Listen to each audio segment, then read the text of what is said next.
Passport, pan card, Aadhaar updation തുടങ്ങിയ സേവനങ്ങൾക്ക് Q നിന്നും അടുത്തോ? എങ്കിൽ ഇനി അത് വേണ്ട. എസ് ഓൺലൈൻ സർവീസ് ഹബ് നിങ്ങൾക്ക് പരിഹാരം നൽകുന്നു. എല്ലാവിധ സേവനങ്ങളും ഇനി ഒരൊറ്റ കുടക്കീഴിൽ. ഉടൻ തന്നെ അടുത്തുള്ള എസ് ഓൺലൈൻ സർവീസ് ഹബിൽ സന്ദർശിക്കുക. Contact number 8330846476 9895549683.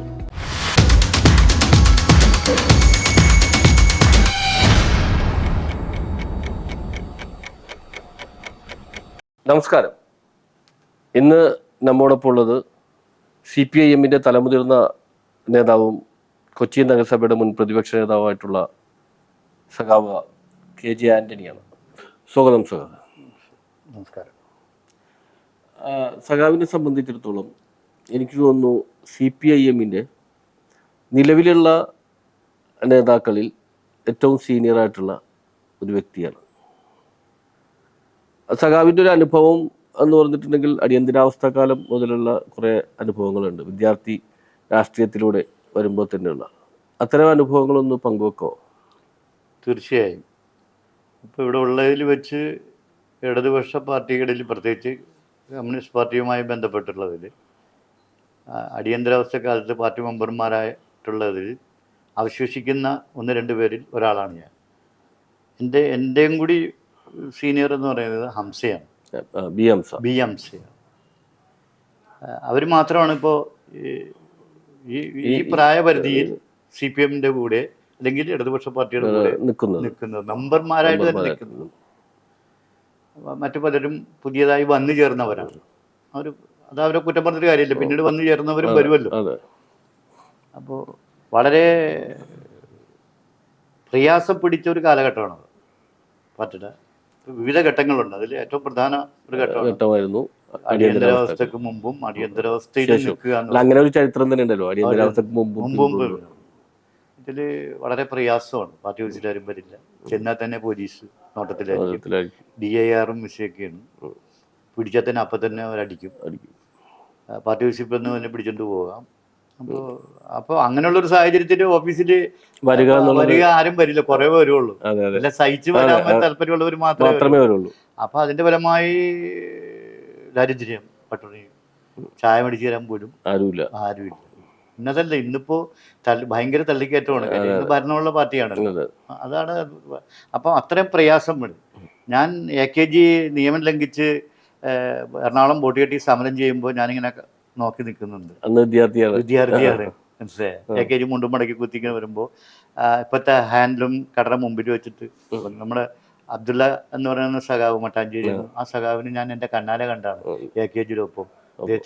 അദ്ദേഹം പാർട്ടി തീരുമാനിച്ചപ്പോൾ വന്നതായിരിക്കും, മനസ്സിലായി. AKG-യിലൊപ്പം അറസ്റ്റ് ചെയ്ത് DIR പ്രകാരം പോയ ഒരാള് ഞാൻ കാണുന്നു. അന്ന് വന്നവരെല്ലാം പ്രയാസത്തിലാണ്. ഈ ഇത്രയും സീനിയറും ഇത്തരം ദുർഘടഘട്ടത്തിൽ പോലും പാർട്ടിക്ക് വേണ്ടി പ്രവർത്തിച്ച ഒരു വ്യക്തിയാണല്ലോ സഖാവ്.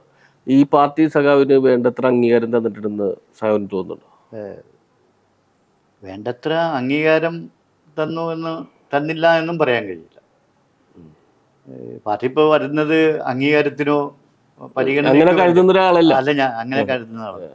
എന്നാൽ അന്നൊക്കെ തേൻ സാഹിത്യത്തിന്റെ ഫലമായി TM മുഹമ്മദൊക്കെ ഉള്ള കാലഘട്ടം. താച്ചർ സഖാവിന്റെ ഒപ്പം, എൻ്റെ ഏറ്റവും മഹത്വം എന്ന് താച്ചർ സഖാവിന്റെ ഒപ്പം ഇരിക്കാൻ കഴിഞ്ഞ ഒരു കമ്മിറ്റിയിൽ ഞാൻ ഇരുന്നിട്ടുണ്ടെന്ന് പറയുന്നതാണ് ഞാൻ അഭിമാനമായിട്ട്. ചെറുപ്പം കൊച്ചു, ഞാൻ പയ്യൻ, 73, 72, 71, 74 എന്ന് പറയുമ്പോൾ എനിക്കിപ്പോൾ 69, 70 വയസ്സായി.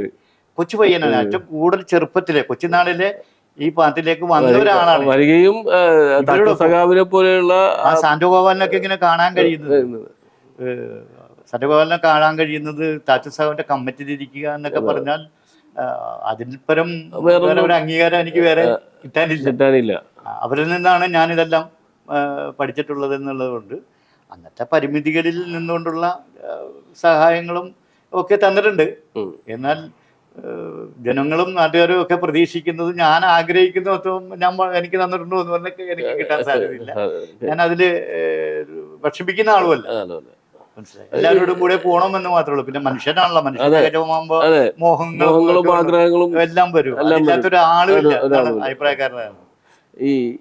അതുപോലെ തന്നെ നമ്മുടെ TM മുഹമ്മദ്, അതായത് കൊച്ചിയിലെ ഒരു ജനകീയനായിട്ടുള്ള ഒരു രാഷ്ട്രീയ നേതാവ്, ഒരു ട്രേഡ് യൂണിയൻ നേതാവ്, ഒരു മേയർ ഒക്കെ ആയിരുന്നല്ലോ. ഈ TM മുഹമ്മദ്, അതായത് ഏത് രാഷ്ട്രീയ പാർട്ടിയിൽപ്പെട്ട ആളുകളോടും ഇടപഴകാനും ഒക്കെ, അതുപോലെ തന്നെ സ്വന്തം പാർട്ടിയിലെ ആളുകളെ എത്ര കണ്ട് ചേർത്ത് നിർത്താൻ കഴിയുമോ ഒക്കെ ചെയ്യുന്ന ഒരാളായിരുന്നല്ലോ TM മുഹമ്മദ്. ആ TM മുഹമ്മദ് സഖാവിനോടൊപ്പം പ്രവർത്തിച്ചിരുന്ന ഒരാളാണ് സഖാവ് KJ. അപ്പൊ ആ ഒരു അനുഭവ സമ്പത്ത് എന്തായിരുന്നു? വളരെ വലിയ സമ്പത്തായിരുന്നു.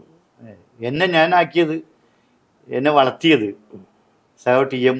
എന്തെങ്കിലും ആക്കിയിട്ടുണ്ടെങ്കിൽ, എന്തെങ്കിലും എനിക്ക് കിട്ടിയിട്ടുണ്ടെങ്കിൽ അത് TM, AP, ലോറൻസ്, ചാച്ചു സഖാവ്, അവരിൽ നിന്ന് പ്രത്യേകിച്ച് TM ഒരു മകനെ പോലെയാണ് എന്നെ കണ്ടിട്ടുള്ളത്. 10ാം ക്ലാസ്സൊക്കെ പാസ്സാക്കി എടുക്കാൻ വേണ്ടിയുള്ള ഒരു കഠിന ശ്രമം നടത്തിയിട്ടുണ്ട്. ഞാൻ ഒരു പാവപ്പെട്ട മത്സ്യത്തൊഴിലാളി കുടുംബത്തിൽ നിന്ന് വരികയാണ്. മനസ്സിലായി. അത് അദ്ദേഹം മനസ്സിലാക്കി. ക്രിസ്ത്യൻ അങ്ങനെ മനസ്സിലാക്കി പ്രവർത്തിക്കാൻ അല്ലേ ഒരാളെ അതാണൊരു ലീഡർഷിപ്പിന്റെ ആ ദീർഘദൂര വീക്ഷണം എന്ന് പറയുന്നത്. പാർട്ടി ദുർബലമായ ക്രിസ്ത്യൻ ബെൽറ്റില്, മത്സ്യത്തൊഴിലാളി ബെൽറ്റില് ഈ പയ്യനെ നമുക്ക് വളർത്തിയെടുത്താൽ പ്രയോജനകരമാണ് എന്ന നിലയിൽ കണ്ടുകൊണ്ട് എന്റെ ഒപ്പം നിൽക്കുകയാണ്, എന്റെ ഒപ്പം സഞ്ചരിക്കുകയാണ്, എന്നെ വിടാതെ പിടിക്കുകയാണ്.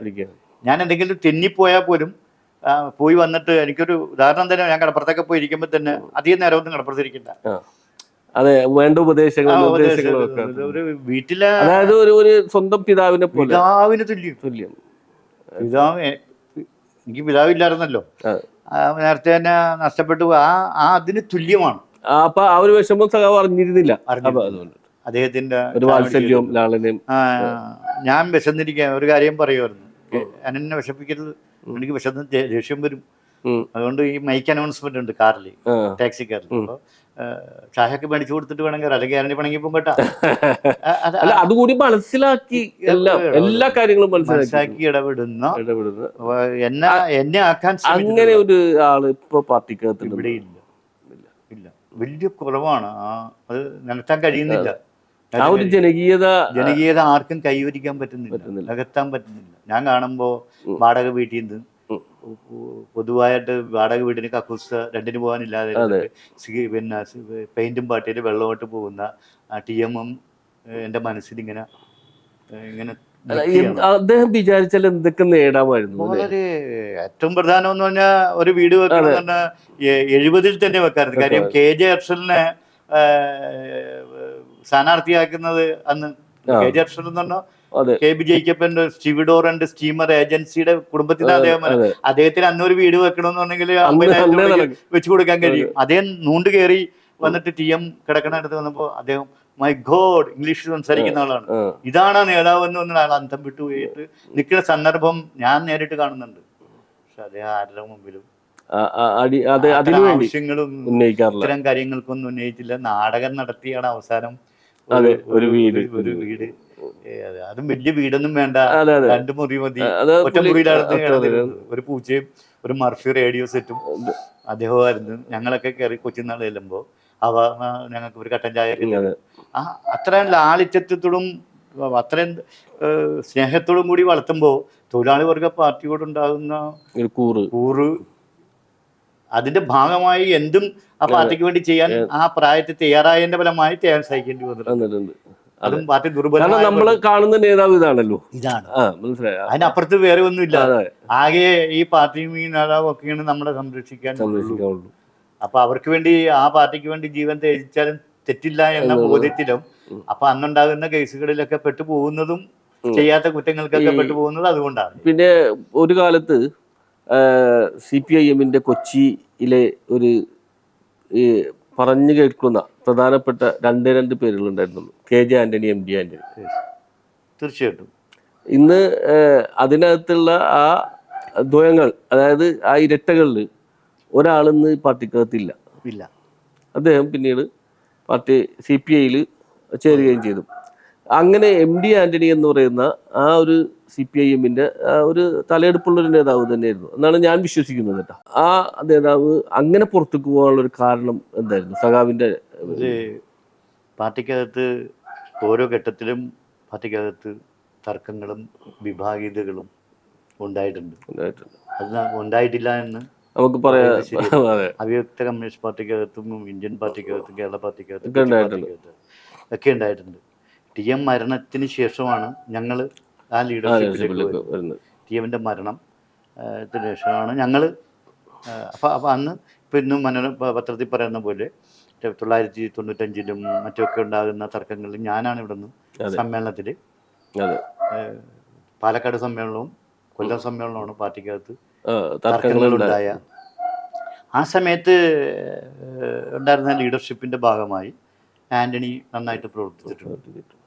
അന്ന് പാർട്ടിക്കകത്ത് വോട്ടിംഗ് ഉണ്ടായിരുന്നു. അന്ന് ഏറ്റവും കൂടുതൽ വോട്ട് കിട്ടിയത് കെ ജെ ആൻ്റണി എനിക്കാണ്. അപ്പോൾ എന്നെയാണ് സെക്രട്ടറി ആക്കണം. അപ്പോൾ എനിക്കൊരു അന്നും ഇന്നും എന്നും ഉള്ളത് അത്തരമൊക്കെ കാര്യങ്ങളിലൊന്നും ഇല്ലെങ്കിലും പാർട്ടി പ്രവർത്തിച്ചു പോയാൽ മതി എന്നുള്ള ഒരു മനോഭാവമുണ്ട്. അപ്പോൾ പറഞ്ഞാൽ ആന്റണി പറഞ്ഞു എനിക്കാകണം, ഞാനാകാം. ഞാൻ പറഞ്ഞു ഹാപ്പിയോട് പറഞ്ഞു അവനായിക്കോട്ടെ, ഇപ്പം എനിക്കെന്താ, ഞാൻ ഇവിടെ ഉണ്ടായാൽ പോരെ. അന്ന് മുതലേ പ്രവർത്തിച്ചിട്ടുണ്ട്. ആന്റണി ഉണ്ടായിരുന്ന സമയത്ത് അങ്ങനെ രണ്ടുപേരും ഇന്നത്തെ ലീഡർഷിപ്പ് സത്യത്തിൽ ടി എമ്മിന്റെ മരണശേഷമുള്ള ഇന്നത്തെ ലീഡർഷിപ്പിന്റെ നിൽക്കുന്ന എല്ലാവരും പ്രധാനപ്പെട്ട ആൾക്കാരെ ഉൾപ്പെടെ ഞങ്ങൾ കൊണ്ടുവന്ന സംഭാവനയാണെന്ന് ഞങ്ങൾക്ക് അഭിമാനത്തോടു കൂടി പറയാൻ കഴിയും. അവരത് മനസ്സിലാക്കുന്നുണ്ടോ ഇല്ലെന്നറിയില്ല. ഞങ്ങൾ ആ കാലഘട്ടത്തിൽ പ്രവർത്തിച്ച് ഇവരൊക്കെ കണ്ടെത്തി, ഞങ്ങളെ കണ്ടെത്തിയ പോലെ ഇവരെ കണ്ടെത്തിയതാണല്ലോ ഞങ്ങൾ അവരെ കൊണ്ടുവന്നു എന്നത് സത്യമാണ്. അദ്ദേഹം പിന്നീട് പാർട്ടിയുടെ തർക്കങ്ങളുടെ ഭാഗമായി ഇപ്പൊ തന്നെയുള്ള അതിന്റെ ഭാഗമായി അദ്ദേഹത്തിന് വിഷമിപ്പിച്ചാണ് പാർട്ടിയിൽ നിന്ന് പുറത്തു വിട്ടത്. പക്ഷെ അദ്ദേഹത്തിന് CPI എത്തിയിട്ടും പക്ഷെ അങ്ങനെ ഏരിയ മണ്ഡലം സെക്രട്ടറി ഒക്കെ ആയെങ്കിലും പിടിച്ചു നിൽക്കാൻ കഴിഞ്ഞില്ല. അതാണ് ഒരു കുറവും അദ്ദേഹത്തിന് മനുഷ്യ സഹജമായ ചില കുറവുകളുണ്ട് ഉണ്ടായിട്ടുണ്ടാകാം. അതെല്ലാവർക്കും ഉണ്ട്. പക്ഷെ ഇത് പ്രകടമായി അങ്ങനെ വന്നപ്പോ അതിൻ്റെതായ അതിൽ തന്നെ തുല്യ പാർട്ടിയാണല്ലോ, കമ്മ്യൂണിസ്റ്റ് പാർട്ടി തന്നെയാണല്ലോ. അതിനെ പിടിച്ചു നിന്ന് തനിക്കത് അഭിമാനത്തോടു കൂടി കൊണ്ടുനടക്കാനും താൻ അതൊരു തെളിയിപ്പ് കാണിക്കേണ്ടതുമായിരുന്നു. അതാണല്ലോ നമ്മുടെ ഒരു വാശി. ഒതുങ്ങിക്കൊടുത്ത് മാറി നിന്ന് കഴിഞ്ഞാൽ ഇതുപോലുള്ള പാർട്ടിയിൽ അതെ നമ്മൾ എത്രയോ മാറിയിരിക്കുന്നു അത്രയും പിന്നെ നമ്മളെ മാറി നിൽക്കാനുള്ള അവര് നമ്മളെ ഇങ്ങനെ ആക്കുന്നത് നമ്മളെ പോലുള്ള ആൾക്കാർ ഒതുങ്ങി കൊടുക്കുന്നതാണ്, ഒതുക്കി മാറ്റി നിർത്തുന്നതാണ് ചിലർക്ക് ഇഷ്ടമായിരിക്കുമെങ്കിൽ പിന്നീട് അതിന് നിന്ന് കൊടുക്കരുത്. അതെ, പിന്നീട് എപ്പോഴെങ്കിലും ഇപ്പൊ അന്ന് ഏരിയ സെക്രട്ടറി സ്ഥാനത്തേക്ക് സഖാവിന്റെ പേര് വരികയും പക്ഷേ MD ആന്റണി പിന്നെ ആഗ്രഹം പ്രകടിപ്പിക്കുകയും ചെയ്തപ്പോൾ അദ്ദേഹത്തിന് വേണ്ടി ഒഴിഞ്ഞു മാറുകയും ചെയ്തു. പിന്നീട് എപ്പോഴെങ്കിലും ഈ പാർട്ടിയുടെ ഏരിയ സെക്രട്ടറി ആകണമെന്ന് സഖാവ് ആഗ്രഹിച്ചിരുന്നു. പിന്നീട് അത് കഴിഞ്ഞ ശേഷം ആഗ്രഹം വരാതിരുന്നത് ഞാൻ കോർപ്പറേഷൻ ഇലക്ഷനിലേക്ക് ഒരു തിരിവ് വന്നു. അപ്പോൾ രണ്ടും കൂടി ഒരുമിച്ച് നടക്കൂല, കൊണ്ടുപോകാൻ കഴിയില്ല.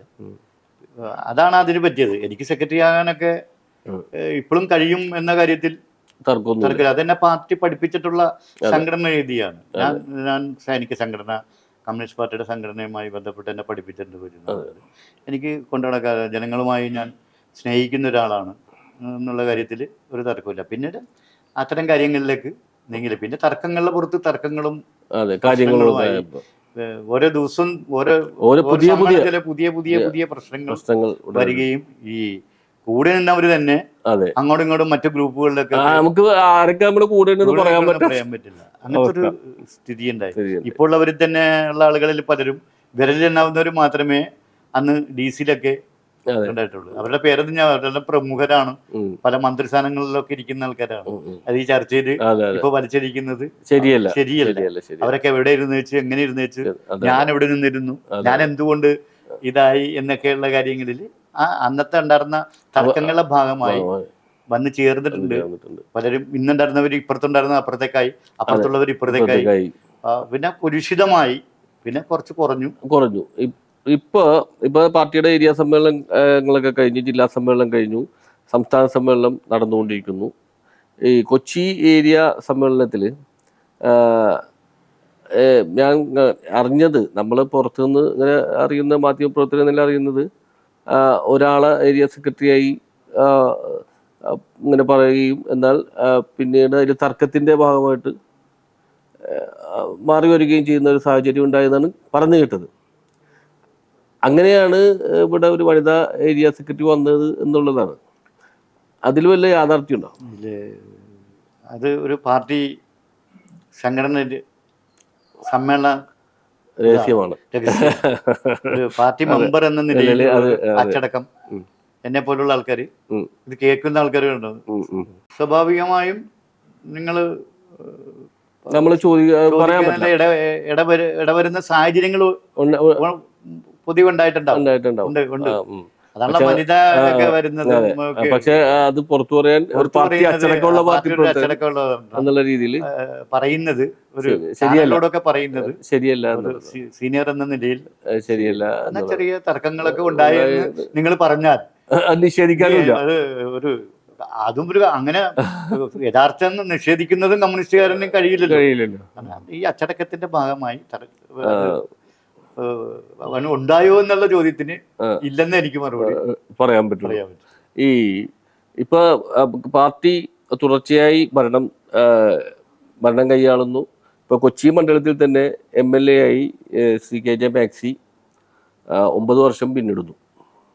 അപ്പൊ ഈ സാഹചര്യത്തില് സഖാവ് എങ്ങനെയാണ് ഭരണത്തെക്കുറിച്ചും ഈ മണ്ഡലത്തിലെ ജനപ്രതിനിധിയുടെ പ്രവർത്തനത്തെക്കുറിച്ചും വിലയിരുത്തുന്നത്? ആ കാര്യത്തിൽ ഭരണം എന്ന നിലയിൽ തുടർച്ച ഭരണം കിട്ടണമെങ്കിൽ നന്നായുള്ള ഭരണം തന്നെയാണ്. തുടർച്ചയായിട്ട് അദ്ദേഹം MLA ആയിട്ടുണ്ട്, കുറേയധികം കാര്യങ്ങൾ ചെയ്തിട്ടുണ്ട്, തർക്കില്ല. എന്നാൽ ഒരു പിന്നോക്കം നിൽക്കുന്ന കൊച്ചി പോലുള്ള മണ്ഡലത്തിൽ എന്ത് ചെയ്താലും കാണില്ല. മനസ്സിലായി. കുറെ വികസനം ചെയ്തത് കൊണ്ട് മാത്രം അടിസ്ഥാനപരമായ പ്രശ്നങ്ങൾക്ക് പരിഹാരം കാണാൻ വേണ്ടിയുള്ള ശ്രമം ഇനിയും തുടരേണ്ടതുണ്ട്. കുറച്ചും കൂടി ജനങ്ങളുടെ ഇടയിലേക്ക് ഇറങ്ങിച്ചെല്ലേണ്ടതായിട്ടുണ്ട്. ഇവിടെ വ്യത്യസ്ത ജനവിഭാഗങ്ങളാണ്. പ്രത്യേകിച്ച് ഒരു മിനി ഇന്ത്യയാണ്. പക്ഷേ അതിന്റെ പരുവത്തിലേക്ക് എത്തിച്ചേരണം. എന്നാൽ ചെയ്തില്ല എന്ന് പറയുന്നിടത്തേക്ക് കാര്യങ്ങൾ ചെയ്യാൻ കഴിയില്ല. ഇപ്പോ ചെല്ലാനത്ത് തന്നെയാണെങ്കിലും എത്ര വർഷമായിട്ടുള്ള പ്രശ്നത്തിന് പരിഹാരം കണ്ടു. പക്ഷെ അത് എങ്ങനെ എടുത്തു കൊടുത്ത ജനങ്ങൾ എന്നുള്ള കാര്യം കഴിഞ്ഞ തെരഞ്ഞെടുപ്പിൽ നമ്മൾ കണ്ടതാണ്. അതെല്ലാം മനസ്സിലാക്കിക്കൊണ്ട് കൂടുതൽ ഇടപെടേണ്ടതായിട്ടുണ്ട് എന്നുള്ള അഭിപ്രായമാണ്. എന്നാലും ഇടപെട്ടിട്ടില്ല എന്ന് പറയാനും പാടില്ല. മറ്റ് ജനപ്രതിനിധികളെ അപേക്ഷിച്ച് ഇതിനു മുമ്പുണ്ടായിരുന്ന ജനപ്രതിനിധികളെ അപേക്ഷിച്ച് കൂടുതൽ ഇടപെട്ടിട്ടുണ്ട്. അത് കാണാതെ പോകാൻ കഴിയില്ല. മറ്റു കാര്യങ്ങളിലൊക്കെ ചില എന്തെങ്കിലുമൊക്കെ ഇതൊക്കെ ഉണ്ടെങ്കിൽ പോലും വസ്തുതയായിട്ട് തന്നെ നമുക്ക് കാണാൻ കഴിയും. ഈ കൊച്ചി നഗരസഭയുടെ മുൻ പ്രതിപക്ഷ നേതാവായിരുന്നല്ലോ, ഇപ്പോ കൊച്ചി നഗരസഭയുടെ ഭരണം കൈയാളുന്നത് എങ്ങനെയൊക്കെ ആണെങ്കിലും അത് ചിലപ്പോൾ പലരുടെയും സഹായത്തോടെ പിന്തുണയുടെ ഒക്കെ ആണെങ്കിലും ഇടതുപക്ഷമാണ് കൊച്ചി നഗരസഭയുടെ ഭരണം കൈയാളുന്നത്. ഇതിനകത്ത് ഏറ്റവും വലിയ ഒരു രസം എന്താണെന്ന് വെച്ചിട്ടുണ്ടെങ്കിൽ ഇപ്പൊ 2 സ്റ്റാൻഡിംഗ് കമ്മിറ്റി ചെയർമാൻഷിപ്പ് അപ്പുറത്തേക്ക് പോയി ചോദിച്ചിട്ടുണ്ടെങ്കിൽ പ്രധാനപ്പെട്ട ഈ കഴിഞ്ഞ മാസം വരെ പ്രധാനപ്പെട്ട സ്റ്റാൻഡിംഗ് കമ്മിറ്റികളും ഡെപ്യൂട്ടി മേയറും ഉൾപ്പെടെ പശ്ചിമ കൊച്ചി എന്ന് പറയപ്പെടുന്ന നമ്മുടെ തീരദേശ കൊച്ചിയിലുണ്ടായിരുന്നു. പക്ഷേ എന്നാൽ അതുകൊണ്ടിട്ട് എന്തെങ്കിലും ഗുണം ലഭിച്ചതായിട്ട് സഖാവിന് തോന്നുന്നുണ്ടോ? എനിക്ക് ആ കാര്യത്തിൽ വളരെ വ്യക്തമായി പറയാം. ആ കാര്യത്തിൽ ഞാൻ തൃപ്തനല്ല. നമ്മുടെ പടിഞ്ഞാറൻ കൊച്ചിക്ക് ലഭിച്ചു എന്ന് ചോദിച്ചിട്ടുണ്ടെങ്കിൽ ലഭിച്ചിട്ടില്ല എന്ന് തന്നെയാണ് എൻ്റെ വെള്ളപ്പത്തെ കൂടി അവസാനമുള്ള വെള്ളത്തിൻ്റെ പ്രശ്നത്തിലും മറ്റൊക്കെ കാര്യത്തിൽ ഇവരുടെ ശ്രദ്ധ കാതലായി വന്നിട്ട് നമ്മൾ പിന്നോക്ക ജനവിഭാഗമാണ്. ഒരു രണ്ടാം കിട പൗരന്മാരെ നമ്മളോട് അത് കാണിച്ചിട്ടുണ്ട്. അവരറിഞ്ഞ് ചെയ്താണെന്ന് പറയാൻ കഴിയില്ല. ഭരണം തൃപ്തികരമാണെന്നോ ജനങ്ങളോട് ചോദിച്ചാൽ തൃപ്തികരമാണ് എന്ന് പറയുന്നില്ല. അതിന് കാരണം എന്താണെന്ന് കണ്ടുപിടിച്ച് പരിഹാരം കാണേണ്ട ആൾക്കാർ കാണാതിരിക്കുമ്പോൾ അത് കുറവ് തന്നെയാണ്. പക്ഷെ ഇവിടെ എന്താണെന്നറിയോ, ഇവിടെ ഒരിക്കലും ഒരു ഇടതുപക്ഷ പാർട്ടികൾ സ്വതന്ത്രമായിട്ടുള്ള, അതായത് സാധാരണ സ്വതന്ത്രരായിട്ട് ജയിക്കുന്നവരുണ്ട്, ഞാൻ പറഞ്ഞ റിബലിസ്റ്റുകളായിട്ടുള്ള സ്വതന്ത്രരെ കൂട്ടുപിടിച്ച് ഭരിക്കുമ്പോൾ ഉണ്ടാവുന്ന കുറെ പോരായ്മകളുണ്ട്, കുറെ പ്രശ്നങ്ങളുണ്ട്, കുറെ ന്യൂനതകളുണ്ട്. അതായിരിക്കും ഈ നഗരസഭയെ ബാധിച്ചതെന്നായിരിക്കും. അതൊരു പ്രധാന കാര്യം തന്നെയാണ്. ഈ ഇത്തരമുള്ള ആളുകൾ അവരൊക്കെ വരുന്നത് അവരുടെ താല്പര്യം സംരക്ഷിക്കാൻ വേണ്ടിയാണ്. അവരുടെ ബലമില്ലെങ്കിൽ പൊതുവായ ഭരണത്തിന് കഴിയില്ലാതെ വരുമ്പോൾ പല വിട്ടുവീഴ്ചകൾക്കും പല കണ്ണടക്കലുകൾക്കും, വലിയ മീൻ കാണുമ്പോൾ ഒക്കെ കണ്ണടക്കുന്ന പോലെ എന്ന് പറഞ്ഞ പോലെ കണ്ണടച്ചു കൊടുക്കേണ്ടി വരുന്ന സാഹചര്യങ്ങളും ഭരണാധികാരികൾക്ക് എന്ന നിലയിൽ ഉണ്ടായിട്ടുണ്ടാവും. അതും കാണാതെ പോകാൻ കഴിയില്ല. അപ്പൊ ജനങ്ങൾ ചോദിക്കും എന്തിനാ ഇത്രയും മരണപ്പിടുത്തം പിടിച്ചു നിൽക്കുന്നത് എന്ന് ഒരു ചോദ്യം വന്നില്ല. ഒരു നഗരസഭയുടെ ഭരണം ഇടതുപക്ഷ പാർട്ടിക്ക് നിലനിർത്തേണ്ടത് അനിവാര്യമാണ്. കേരളത്തിന് അനിവാര്യം. കേരളം മാത്രമല്ല, ലോകം മുഴുവൻ കൊച്ചിയുടെ നഗരപിതാവ് എന്ന് പറയുന്നത് ഇടതുപക്ഷക്കാരനാണ്, കമ്മ്യൂണിസ്റ്റുകാരാണ് എന്ന് പറയുന്നത് ഇന്നത്തെ കാലഘട്ടത്തിൽ, ലോകത്താകെ ക്ഷീണിച്ചിരിക്കുന്ന ഇന്നത്തെ കാലഘട്ടത്തിൽ അഭിമാനിക്കാൻ വകയുള്ളത് കൊണ്ട് ഇത്തരത്തിലുള്ള എങ്ങനെയെങ്കിലും പിടിച്ചു നിർത്തി കൊണ്ടുപോകാൻ കഴിയുന്ന ഒരു ബാലൻസിലാണ്. അതിന് എങ്ങനെയെങ്കിലും പിടിച്ചു നിർത്തി കൊണ്ടുപോകേണ്ട ബാലൻസ് നിലനിർത്തുന്നവരെ ആ ബാലൻസ് നിലനിർത്താനുള്ള ഒരു കഴിവ് വേണം. ഒരു തന്ത്രപരമായ ജില്ലാ സെക്രട്ടറി ഉൾപ്പെടെ ഒരു തന്ത്രപരമായ നിലപാടെടുക്കാൻ കഴിയില്ല. അതാണ് കണ്ടത്. അത് കാണുമ്പോഴാണ് ഈ കുറവ്. ജനങ്ങൾക്ക് അത് പക്ഷേ അത് ഒരു കുറവായിട്ട് തോന്നുന്നു. ഈ സഖാവ് കൊച്ചി നഗരസഭയുടെ പ്രതിപക്ഷ നേതാവായിരുന്ന ആളാണ്. ഇപ്പോഴത്തെ പ്രതിപക്ഷത്തിന്റെ പ്രവർത്തനത്തെ കുറിച്ച് എന്താണ് ഒരു വിലയിരുത്തൽ? എനിക്ക് അതിലും അഭിപ്രായമുണ്ട്. പോരാ എന്നുള്ള അഭിപ്രായമാണ് വ്യക്തിപരമായി. കുറേ അധികം പ്രശ്നങ്ങളുള്ളപ്പോൾ പ്രതിപക്ഷ നേതാവിൻ്റെ ചുമതല ആ പ്രശ്നങ്ങൾ ജനങ്ങളിലേക്ക് കൊണ്ടുവന്ന് ഭരണം നന്നാക്കിയെടുക്കാൻ വേണ്ടിയുള്ള ഇടപെടൽ നടത്തേണ്ട കാര്യത്തിൽ ഒരു ശക്തമായ ഇടപെടൽ ഉണ്ടായിരുന്നില്ല. എന്നാൽ വെറുതെ പറഞ്ഞു പോവുകയാണ്. പത്രത്തിന്റെ വാർത്ത കിട്ടാൻ വേണ്ടി മാത്രം പറഞ്ഞു. അഡ്ജസ്റ്റ്മെന്റ്, ആ ഒരു ധാരണ അത് ജനങ്ങൾ അങ്ങനെ ചിന്തിച്ചാൽ അവരെ കുറ്റം പറയാൻ പറ്റില്ല. പലപ്പോഴും വ്യക്തിപരമായി തന്നെ ഞാൻ പറയാറുണ്ട്, നിങ്ങൾ സ്ട്രോങ് ആവണം. മനസ്സിലായ, പ്രതിപക്ഷം സ്ട്രോങ് ആയാലും ഭരണപക്ഷം ശരിയാവുള്ളൂ.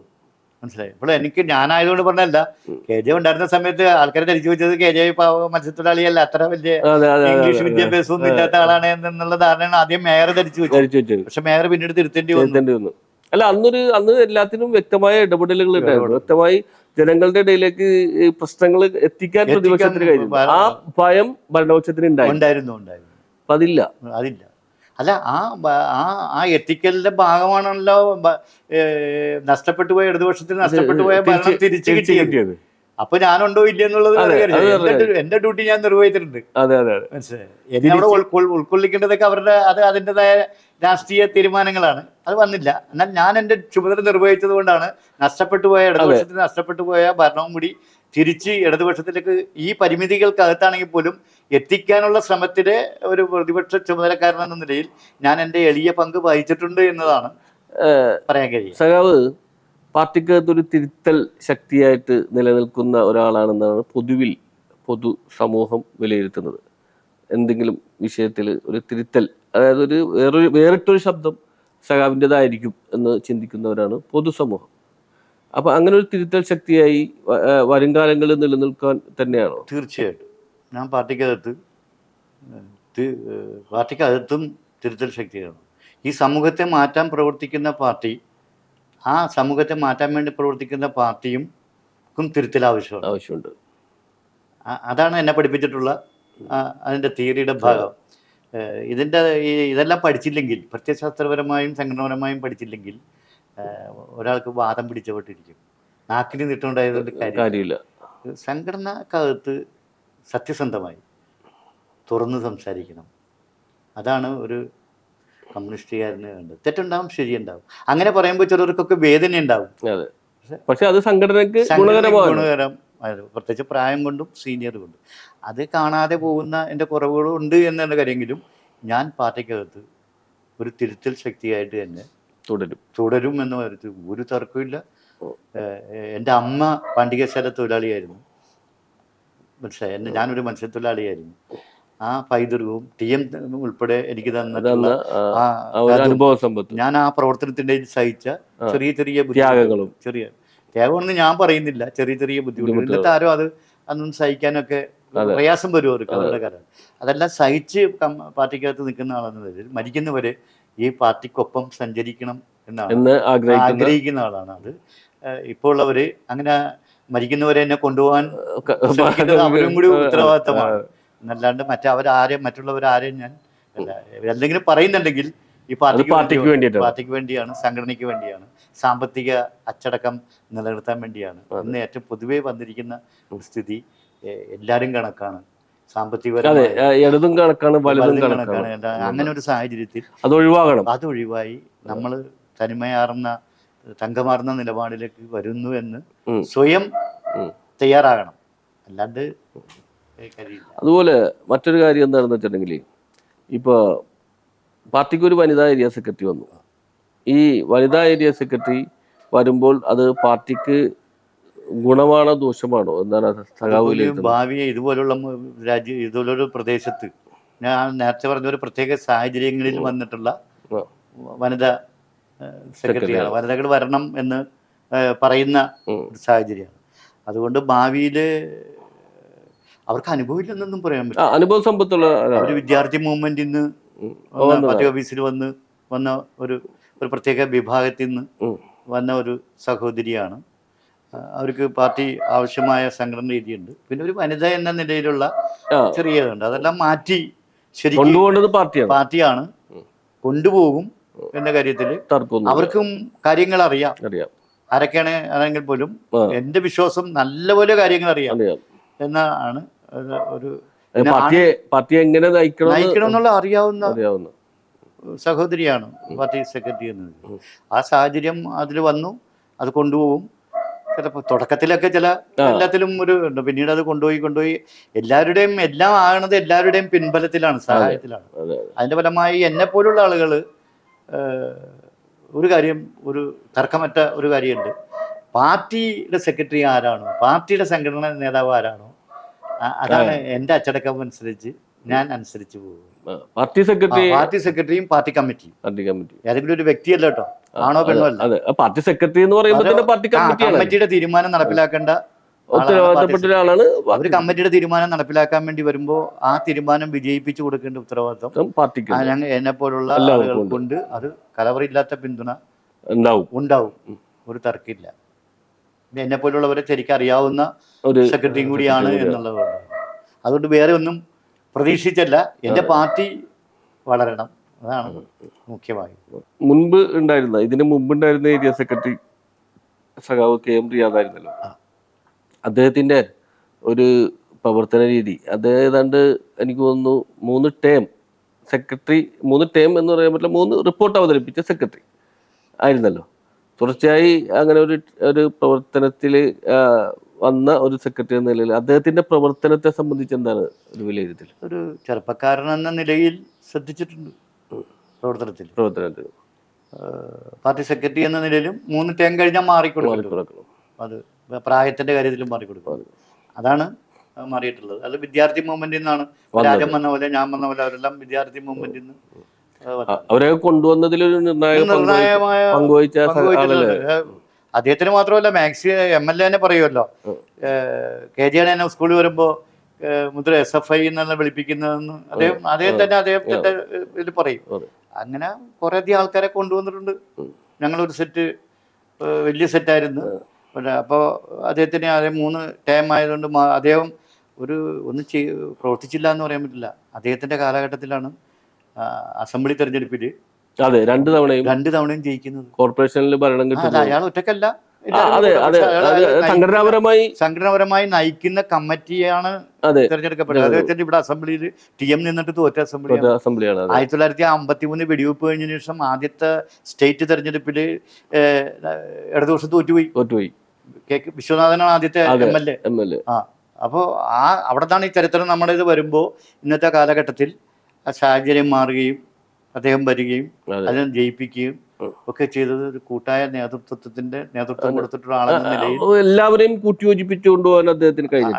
അത് അങ്ങനെ ചോദിച്ചാൽ അത് ഒരാൾക്കും കഴിയില്ല എന്നുള്ള അഭിപ്രായക്കാരൻ ഒരു ഭാഗം ഉണ്ടാവും. അത് പാർട്ടിയാണല്ലോ, അത് പാർട്ടിയുടെ ഇടംപര്യന്തമുള്ള ചരിത്രത്തിൽ അങ്ങനെയാണ്.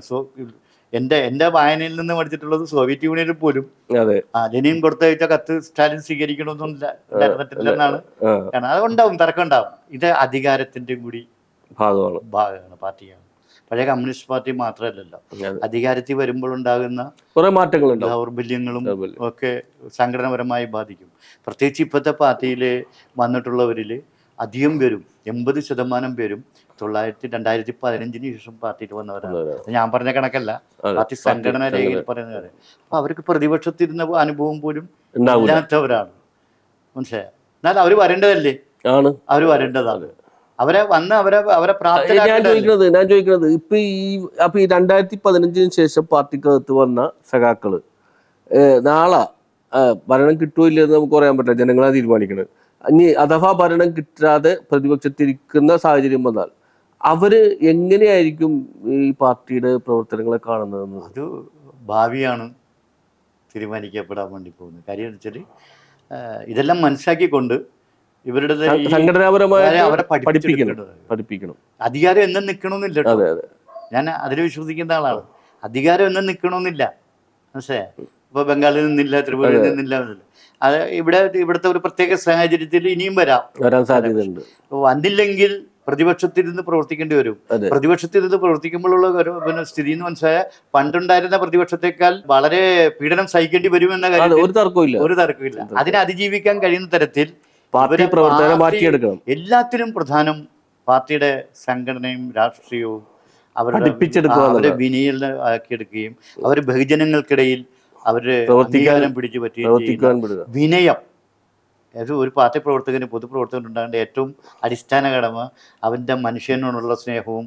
അതിപ്പോ എത്ര ശതമാനം പേർക്ക് ഉണ്ടാവും? അത് ഈ കാലഘട്ടത്തിൽ എൻ്റെ ഒരു പ്രത്യേകതയാണ് ആ ചോദ്യം വരാനിടയാകുന്നത്. കാരണം ഈ കാലഘട്ടം അതാണ്. നേരത്തെ പറഞ്ഞ ഇപ്പൊ തന്നെ ഞാൻ പറഞ്ഞുതരാം. ഇപ്പൊ നമ്മളൊരു ഒരു ബഹുജന സംഘടനയുടെ ഒരു നേതൃസ്ഥാനത്തേക്ക് വന്നാൽ പോലും പിന്നീട് ഞാൻ എന്തോ ആയി എന്ന് കാണിക്കുന്ന രീതിയിലാണ് പല ആളുകളുടെയും. അത് ഞാൻ നേരത്തെ പറഞ്ഞ പോലെ അധികാരവും ആളും ബലമുള്ള ഒരു പാർട്ടിയാണ് കേരളത്തിൽ. അത് കാണാതിരുന്നുകൂടാ. അത് അവർക്ക് അങ്ങനെ അവർക്ക് മനസ്സിലാണെങ്കിൽ അത് എന്റെയും കൂടി ഗുണമല്ല, ഇതിന്റെ പൂർവികന്മാർ സഹിച്ചു പോയ ത്യാഗത്തിന്റെ കൂടി ഡിപ്പോസിറ്റിലാണ് ഞാൻ നിൽക്കണത് എന്നുള്ള പൊതു ബോധവും കൂടി രാഷ്ട്രീയവും കൂടി അവരിലേക്ക് കൊണ്ടുവരേണ്ടതായിട്ടുണ്ട്. അവർ നൽകിയതാണ്. ഇത് തന്നെ ഞാൻ പറയണത്. ഇത് തന്നെയാണ് ഇപ്പൊ കോൺഗ്രസ് എന്ന് പറയുന്നതല്ലോ ഇപ്പോഴത്തെ പ്രതിപക്ഷം. ഇപ്പൊ പ്രതിപക്ഷ പാർട്ടിയായിട്ട് നിൽക്കുന്നത്. അതിന്റെ ഭരണതലത്തിലിരിക്കുന്ന നേതാക്കൾ ഉണ്ടായിരുന്നു. പക്ഷെ അവരുടെ ഏറ്റവും വലിയ മുഖമുദ്ര ഉണ്ടായിരുന്ന വിനയമായിരുന്നു. ആരൊക്കെ ഉണ്ടായാലും തലകുനിച്ച് എന്തേ എന്ന് ചോദിച്ചു പോകുന്ന ഒരു പ്രത്യേകത അവർക്ക് ഉണ്ടായി. അത് അവരുടെ സംഘടനാപരമല്ല, അത് അവരുടെ ഒരു സൂത്രമാണ്. അവർക്ക് വിനയമുണ്ടെന്നൊന്നും ഞാനൊന്നും പറയില്ല. ഏറ്റിപ്പിടിക്കുന്ന ആൾക്കാർ ആ കൂട്ടത്തിൽ കൂടുതലുണ്ടായിട്ടുണ്ട്, അവരുടെ അകത്തുണ്ടായിട്ട്. എന്നാൽ അവരൊരു പ്രത്യേക പരുവക്കാരാണ്. ഒരു ജാതി എന്റെ ഭാഷയിൽ പറഞ്ഞ ഒരു പ്രത്യേക ജാടക്കാരാണ്. ഇപ്പൊ തന്നെ അവരെന്താ ധരിക്കണ നാളെ തന്നെ അധികാരത്തിൽ വരും എന്നുള്ള ധാരണയിലാണ്. കല്യാണ വീട്ടിലും വരുമ്പോഴൊക്കെ അവരുടെ ഒരു കൂട്ടവും ഒരു ചിരിയും ഒരു സോപ്പിടല് കാണിക്കുമ്പോ ആരോ പറഞ്ഞില്ല, വെണ്ണം മുറിക്കണോട്ടൊന്നും അല്ല, അങ്ങനെ പെട്ടെന്നൊന്നും വരാൻ കഴിയില്ല. അപ്പൊ അത് അവരുടെ ഒരു ശൈലി. അവരെ പ്രോത്സാഹിപ്പിച്ചു കൊടുക്കുന്ന മാധ്യമങ്ങൾ ഉള്ള രാജ്യമാണല്ലോ. അവരുടെ സമരത്തിന് ആളുണ്ടായിട്ടല്ല, പക്ഷെ അവർക്ക് അങ്ങനത്തെ ഒരു സപ്പോർട്ട് സ്വാഭാവികമായിട്ട് ഉണ്ടായിട്ടുണ്ട്. എന്നാൽ അവരെല്ലാരും വിനീതരാണ്. ഭയങ്കര അത് ഇപ്പുറത്തുള്ളവർ നല്ല വിനീതരൊക്കെയാണ്. ചില ഒറ്റപ്പെട്ട ആൾക്കാർക്ക് മാത്രമേ കുറവുള്ളൂ. പക്ഷെ മൊത്തം പറയുമ്പോ ഇവിടെ പറയും അപ്പുറത്ത്. അല്ല ഞാൻ പറയണത് ഈ 2015 ശേഷം വന്നവരുടെ കാര്യത്തിലായിരിക്കും കൂടുതലും അത് കാണപ്പെടുന്നത്. ഈ വിനയമില്ലായ്മ. പിന്നെ ഒരു കാര്യമുണ്ട്, അങ്ങനെ പറയുമ്പോ ഇതിനു മുമ്പ് വന്നവരും എല്ലാം കറക്റ്റായി നിൽക്കുന്നതാണെന്ന് ഞാൻ ഉൾപ്പെടെ കാണരുത്. മനസ്സിലായോ? നല്ല അനുഭവമുള്ള ആൾക്കാരും തെറ്റും. ചില ഘട്ടങ്ങളിൽ തെറ്റുമെന്ന് ഞാൻ ഉദ്ദേശിക്കുന്നത് മാറി ചിന്തിക്കാൻ അനുഭവ സമ്പത്തുള്ള ആള് പോലും ചിലപ്പോ ഇപ്പൊ ഉള്ള ലീഡർഷിപ്പ് എല്ലാം സംസാരിക്കണ കേട്ടില്ലേ? വലിയ അവർക്ക് അനുഭവം ഇല്ലാഞ്ഞിട്ടല്ല, ഇപ്പൊ വന്ന പുതിയ തലമുറയേക്കാൾ മോശമായിട്ട് ചില സമയത്ത് സംസാരിക്കുന്നുണ്ട്.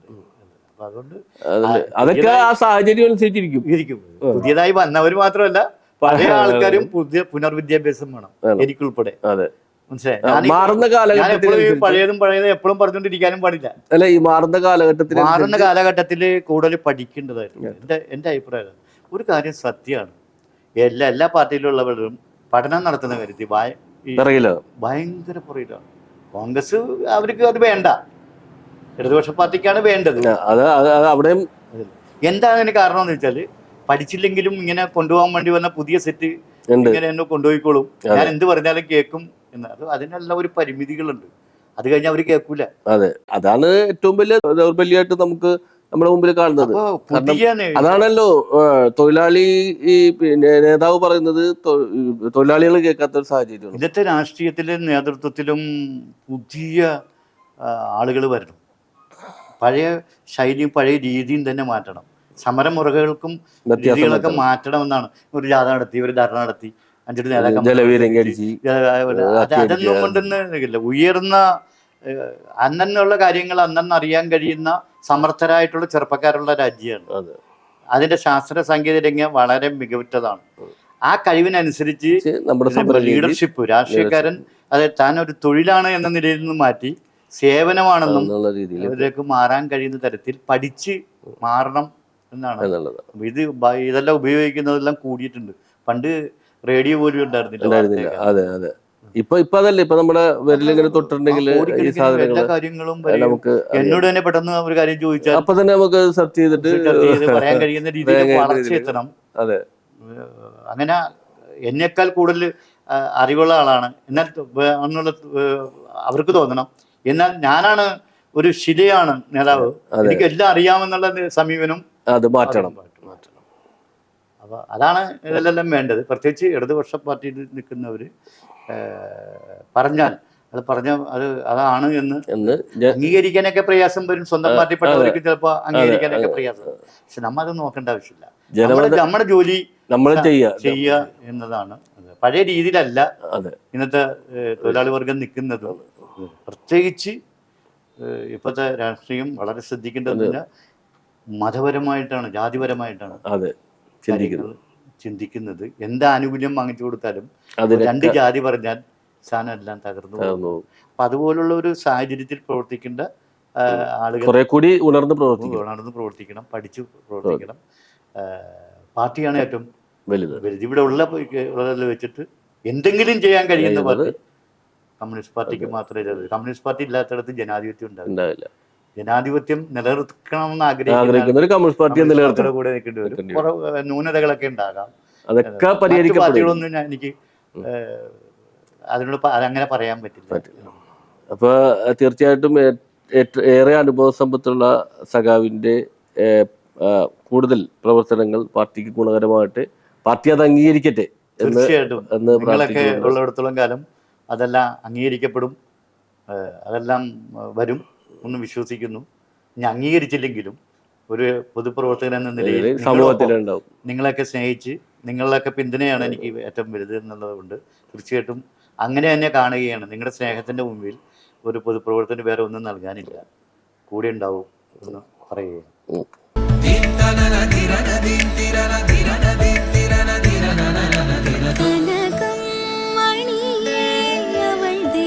Sevens Golden Diamonds, Ermalur, Vadadala.